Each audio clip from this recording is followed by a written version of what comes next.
Hello பசங்களா, welcome to சைலம் question of the day series. இன்னைக்கு கொஸ்டின் ஆஃப் த டேயில் நாம் டிஸ்கஸ் பண்ண போகிற கொஸ்டின் எதுன்னு பார்க்கலாமா? பட் அதுக்கு முன்னாடி வரப்போகிற நீட் எக்ஸாம் நீட் 2026க்கான Xylem premier league crash programme December 26 class ஆரம்பிக்க போகுது. 24 அதோட ஓரியன்டேஷன் உங்களுக்கு கிடைக்கும். ஸோ பசங்களா, ஒரு சிஸ்டமேட்டிக் அப்ரோச்சில் எப்படி லிமிட்டட் டைம் எவ்வளோ இருக்குன்னா 140 டேஸ் இருக்குது அப்ராக்சிமேட்லி. அந்த 140 டேஸில் 81 சாப்டர்ஸ் படிக்கணும். ஓகே, ஸோ கண்டென்ட் படிக்கணும், கான்செப்ட் படிக்கணும், கொஸ்டின்ஸை அதிகமாக ப்ராக்டிஸ் பண்ணணும். அதுக்கு நீங்கள் நிறைய வாட்டி மாக் டெஸ்ட் எழுதணும்.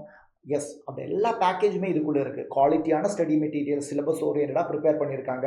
அதை வச்சு சிஸ்டமேட்டிக்காக உங்களுக்கு லைவ் கிளாஸஸ், ரெக்கார்டட் கிளாஸஸ் எல்லாமே இந்த பேக்கேஜில் கிடைக்கும். ஸோ மறக்காமல் ஜாயின் பண்ணுங்கள். இந்த கிராஷ் ப்ரோக்ராம் நீங்கள் ஜாயின் பண்ணிங்கன்னா அதுக்கடுத்து வரப்போகிற கிராண்ட் டெஸ்ட் ஆகட்டும், ஆல் இந்தியா டெஸ்ட் சீரிஸ் ஆகட்டும், எக்ஸ்டிஎஸ் ஆகட்டும், எல்லாத்துக்குமே உங்களுக்கு டைரக்ட் ஆக்சஸும் கிடைக்கும். ஸோ டில் நீட் எக்ஸாம் வரைக்கும் உங்களுக்கு ஒரு proper orientation, proper guidance, daily என்னென்ன படிக்கணும், எப்படி படிக்கணும் எல்லாமே கிளியர் கட்டாக சொல்லி தருவாங்க. ஸோ செல்ஃப் ஸ்டடியில் நமக்கு லாஸ்ட் டைமில் நமக்கு எல்லாமே மேனேஜ் பண்ண முடியாது. ஓகே, ஸோ நம்மளோட கான்ஃபிடன்ஸ் போயிடும். ஸோ இது ஒரு செமையான பேக்கேஜ், மிஸ் பண்ணிடாதீங்க பசங்களா. நீட் எக்ஸாமுக்கு நமக்கு கிராக் பண்ணணும்னா நீங்கள் இது ஜாயின் பண்ணிக்கோங்க. உங்கள் ஃப்ரெண்ட்ஸுக்கு, நீட் ஆஸ்பிரன்ஸான உங்கள் ஃப்ரெண்ட்ஸுக்கும் இந்த மெசேஜை பாஸ் பண்ணிக்கோங்க. ரைட், கொஸ்டின் என்ன அப்படின்னு பார்த்தீங்கன்னா, yes, the question is from organic chemistry, GOC. The correct order of the strength of the carboxylic acid, that means acidic strength தான் பேஸ் பண்ணியிருக்காங்க. கார்பாக்சிலிக் ஆசிட் கொடுத்துருக்காங்க பாருங்கள், COOH குரூப்பு, COH குரூப்பு, இல்லை COH.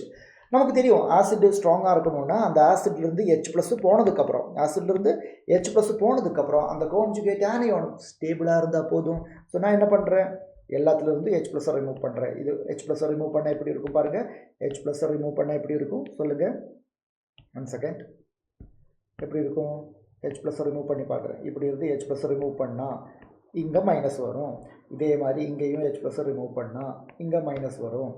இதே மாதிரி இங்கேயும் H+ ரிமூவ் பண்ணால் இந்த சைடு மைனஸ் வரும். ஸோ நம்ம கையில் இப்போ கான்ஜுகேட் ஆனியான் இருக்குது. இந்த கான்ஜுகேட் ஆனியானில் யாருக்கு ஸ்டெபிலிட்டி அதிகம் பாருங்கள். இங்கே ஆக்சிஜன் ஆட்டம் இருக்குது, இங்கேயும் ஆக்சிஜன் ஆட்டம் இருக்குது. Oxygen is an electronegative atom. So அங்கே கண்டிப்பாக -I எஃபெக்ட் இருக்கும்.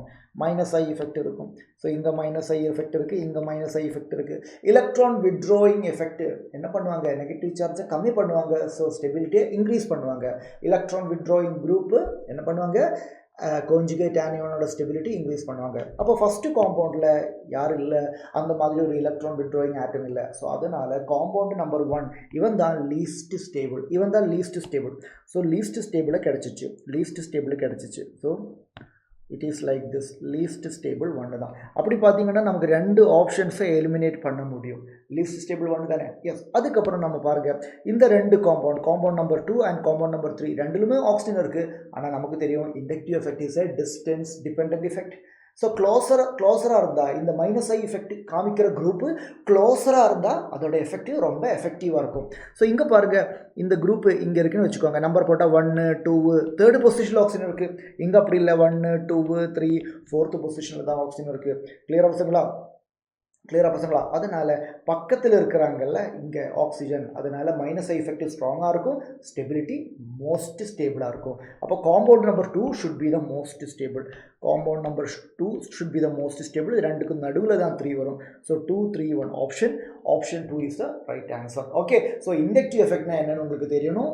அதே மாதிரி inductive effect distant dependent effect தான், அதை பற்றி தெரியணும்.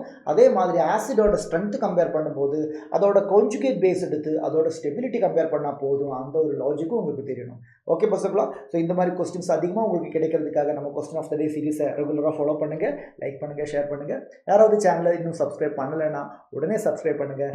எஸ் பசங்களா, ஸோ நல்லா படிங்க. All the very best.